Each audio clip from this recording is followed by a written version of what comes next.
Is an epic that transcends time and borders, and it is being a beacon of wisdom, compassion, righteousness, and has been providing ethical and moral guidance to all of us for centuries. Ramayan as a tale not only resonates within the hearts of the people of India, but it has also found its way into the hearts of many nations and many individuals abroad. So today, as we come together to welcome the 7th edition of our Ramayan Festival, it is a time also for us to remind ourselves of the universality of its teachings and also the enduring impact that it has had over humanity.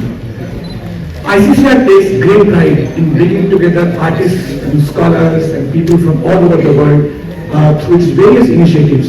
And this year, as was mentioned earlier, we are doing it by celebrating the year 2024 as the year of connecting the world through Ramayan. And under this umbrella, we are organizing our festival this year. Now, before we delve deeper into the details, let me extend a very warm welcome. We have the same value system, and that value is the value as depicted in Ramayan. I was just thinking when Mr. Tuhin was speaking that across the globe, even where Ramayan is not followed as a religious text, but Ramayan is a text whose values are universal in their approach. Universal because who doesn't want an obedient son? Who doesn't want a self-sacrificing wife? Who doesn't want their children to be brought up with pride, dignity and self-respect? Who doesn't want brothers to be self-sacrificing and not killing each other for the sake of their liberty? Because it was showcased when Ravan, a person who is full of wrongs, a person who committed so many wrongs and atrocities on other people, even when he was dying, Ram tells his brother that go and take blessings from him because he is a very knowledgeable person. So understand, to have that tenacity, to have that character, to discern the right from the wrong. While you've killed him for all the wrongs he's committed, but you also understand the kind of qualities that person possesses and you respect that. So I think this power of discernment, this multitude of character and emotions over emotions just goes to showcase what this country has to offer. I call this as my friends and family because everybody who's going to be performing Ramayan in their own way, there will be certain changes from the way we have understood Ramayan, but the basic stotra or the basic resource, the first resource comes from Valmiki Ramayan. And then we've had multiple Ramayans within the country and outside the country. And each one has their own imagination, their own creativity, cultural value, which is so beautiful. But from my perspective, I look at things from economy, I look at things from a cultural perspective because it's also about making shadow puppets, it's about making costumes, it's about dance, it's about music, it's about performing art, visual art, paintings. I mean, the kind of inspiration Ramayan has held for millions and for thousands of years for all of us only goes to show that how relevant Ramayan remains for all times. till now and forward. And to make it more relevant, to establish what it means to live life within boundaries. When we call Maryada, Maryada also means to live emotionally, but within the bounds and norms of society, within the bounds and norms of correct and appropriate behavior, within the bounds of social networks, and giving a very strong message through your own life, and your life is a message. I think in case of Ramayan, Ram's life is a message. Consider he's the God as we all look up to him, but a God who lived a life of suffering throughout. And throughout, he did not work for himself, but work for others.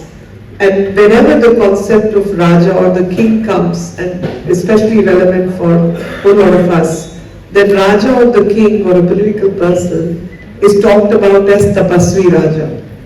Tapasvi, who is beyond the material wealth, someone who is with impeccable character, and someone who does everything for the good of his nation and for the good of the society and well-being of everything else, every living and non-living being. That is the character one needs to possess to be a Tapasvi Raja, because you are beyond self and yet selfless.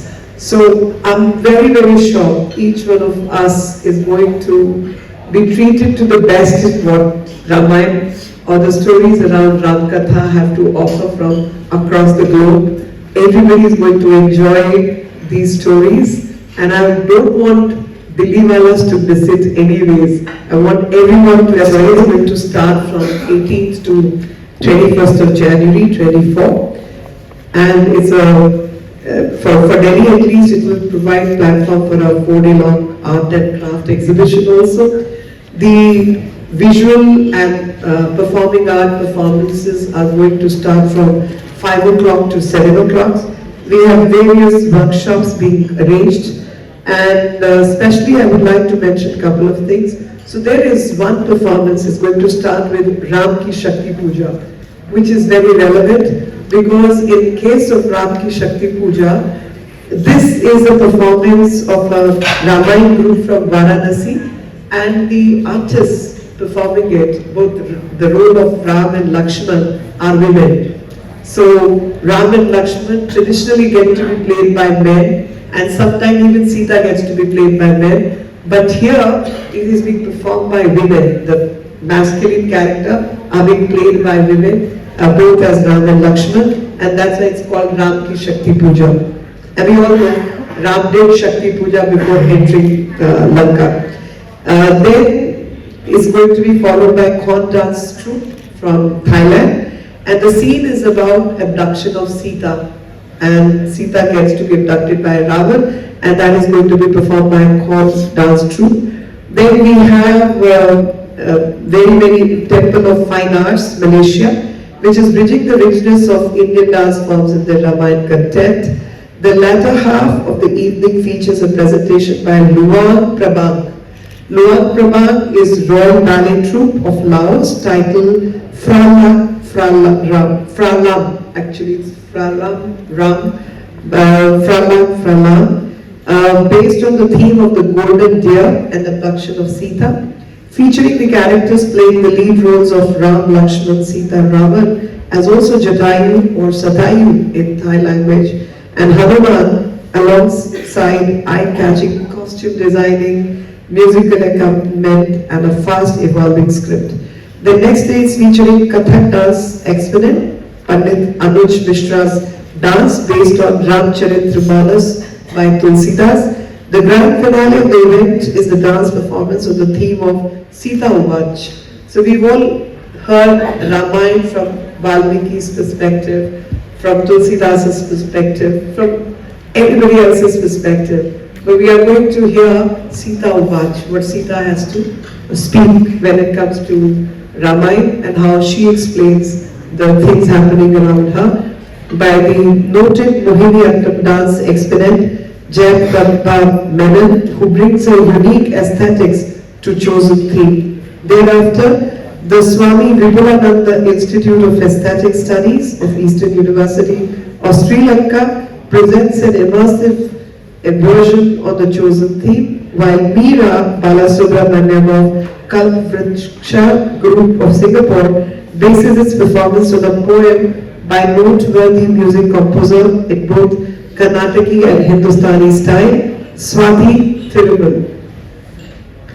These are some of the mosaic of art performances, but we are going to have some book releases of the day. We are also going to release a bhajan sung by Anuradha Podwal ji, many other things. So there are going to be live events simultaneously happening through the days, and in the evening, performing arts stage from 5 to 7 is going to be having various performances from various parts of the world, including Thailand, Laos, Pedia. If I can go into the details, we have Kakpun Ramayan, Vaigang Kulit Shadow Puppet, Vaigang Wong, which is a classical dance theatre, Kek, which is a Balinese dance drama, Sendrateri Ramayan of Indonesia, Fralak Falam from Laos, Libya. Then we have Kon Ramkin, which is Ramayan from Thailand, Mask Ramayan of Myanmar, Dance Drama Ramayan of Singapore, Singkil, a Marano folk dance based on Ramayan of Philippines, Khmer, classical dance form, ancient puppetry of Ramayan from Cambodia, and other Ramayan version from Vietnam, which is Cham culture. And Cham is what they call it, but it's Champa from the ancient times. Malaysia, Brunei, Sri Ram, it is Siri, S-E-R-I, but it's basically Sri Ram. And then Caribbean region and other parts of the world also, we are going to have great many performances. I feel when Ayodhya is getting dressed up and Ram, everything is becoming Ramme. Everybody in Delhi needs to be treated to the street. It's going to be a lot of festivities, and how the world values what Ramayan has to offer, how we all live by the virtues of Ram, and my best wishes to everyone. के पास 70 साल का समय था और उस 70 साल में न्यायपूर्ण व्यवस्था को स्थापित नहीं करके अन्यायपूर्ण व्यवस्था को स्थापित करा।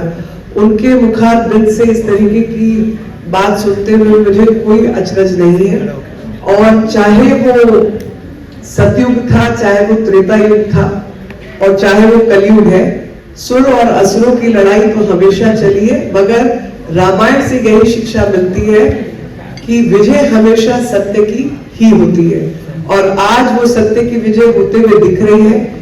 वो आधा मिलियन यानी 5 लाख से अधिक लोगों की बलिदान, कुर्बानी और उनका साहस, जिन्होंने नियम कानून का पालन करते हुए हजारों साल बाद भी राम के जन्म स्थान पर अपने मंदिर का निर्माण किया, उन सबके प्रति श्रद्धा सुमन अर्पित करते हुए मैं यही बताना चाहती हूँ कि अंग्रेजों ने तो जो किया सो किया, वो तो बाहर के लोग थे, लेकिन 70 साल की आजादी के बाद आपके पास कई मौके थे अन्यायपूर्ण व्यवस्था को समाप्त करने के, आपने नहीं किए। आज उस अन्यायपूर्ण व्यवस्था को ध्वस्त देते हुए आप देख रहे हैं, तो इस तरीके की बातें करने के भी आपको मौके मिल रहे हैं।